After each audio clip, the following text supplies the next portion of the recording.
Hello, this is John with Broad Prospecting. Glad you're here, and if you're new, hope you'll stick around. I'll have more videos, and I have a few up already. But this is lesson 5 on things I wish I'd known coming out of high school or college that I'm going to tell you now.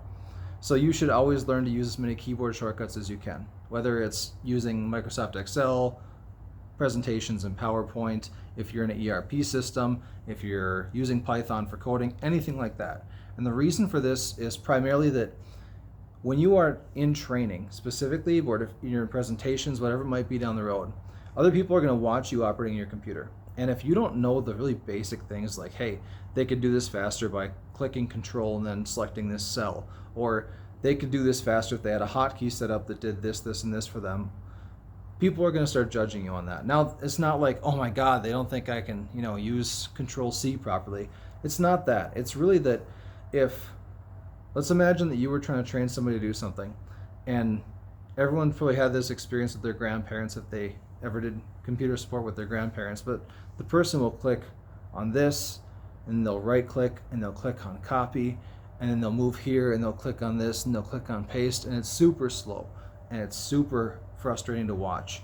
That's how your boss will feel, or that's how the new guy will feel maybe if he's watching you train him and you're moving really, really slow. He's going to go, geez, this person doesn't know how to use a computer. And that's not good. I mean, it's not going to kill your career. It's not going to, end your relationship with somebody. But you want to be off on the good foot, and you want to be viewed as somebody who's really good at these things. Now imagine you're in a presentation with 8 people in the room, and 5 of them are like, oh my God, this guy operates very slowly. They're eventually going to get annoyed because they feel like they should be moving faster. And they're going to stop watching the content, and they're going to start judging you. And it's going to take the attention off what you need the attention to be on. So if you learn these things, not only will you be just incrementally faster at a lot of things, but that's the building block for other people to also kind of respect, like, hey, this guy's sharp, they're fast, they know what they're doing, and it takes away that friction that happens when you're presenting, when you're doing trainings, all that stuff. So that's kind of the key base here. So things that people don't realize that are actually very helpful in the universal business application Excel and other places. I'm pretty sure it works the same thing on Google Sheets, etc., etc. If you are trying to sum up a bunch of values, and they're not all in one nice line where you can just click on one and drag across, you can click on a cell, hit the control button, click on the next cell, hit the control button again, highlight the next 3 cells, and you can sum up incrementally down a list or across any cells you want on that page in that manner, in Excel at least.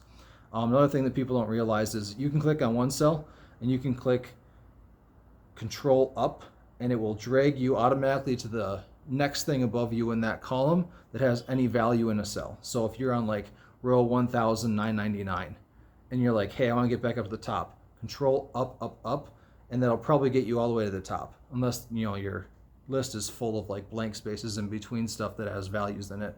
That's a whole different problem, but you get the gist here.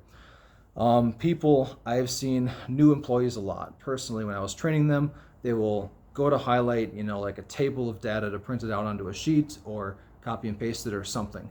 And they'll click on one cell and they'll drag it diagonally across and down 400 columns. And it's 400 rows. And it's just like, are they really doing this right now? So you can click on any cell. You can scroll to where you want to go, click the shift button, and then click on the next cell, and it will highlight everything between that top one and where you went to automatically. So you can speed up immensely in that aspect of things if you're working with lots of rows of data in Excel or lots of columns, really either way. And Control Z, most people probably know that one. I bet 75% of people or more will know that one, but a few won't. I trained a guy recently, really bright guy, out of the military, came into one of our production facilities, and I'm training him on inventory management, and he didn't know that. And I was like, interesting. I don't quite know what they train in high schools these days because it's been a while since I was there, but I feel like that's something that everyone thinks that everyone should know, but you'd be surprised how many people don't. I've worked with people at corporate offices, by the way, usually older employees, but not always, who also don't know that. So it's not a given. Feels like it is to me, might not be to others, which is why I'm going over this with you. So my suggestion for everybody is, whether you need it right now or not, go on Google, type in top 10 or top 20 keyboard shortcuts in Microsoft Office, and start there because everyone kind of uses Office or an analog to Office elsewhere that should have the same sorts of shortcuts. And just read the list. Read what they do, read what they are, so that way if you need them now, you'll know. But you'll have it in your mind in the future if you go into a new aspect of your job, a new job entirely, a new project, and suddenly it's like, hey, I'm working in something I used to not be working with. I remember reading, 6 months ago that there's an option that lets me do this because it was on that list. And this will be in the back of your mind, and you will recall it in the future if you need it. And that's kind of the whole point here. It's setting you up to get the incremental jumps forward and updates you need on your work habits to make you better in the workplace. And we'll call that one a day. Like, share, subscribe, the whole drill here. Thank you. Catch you later.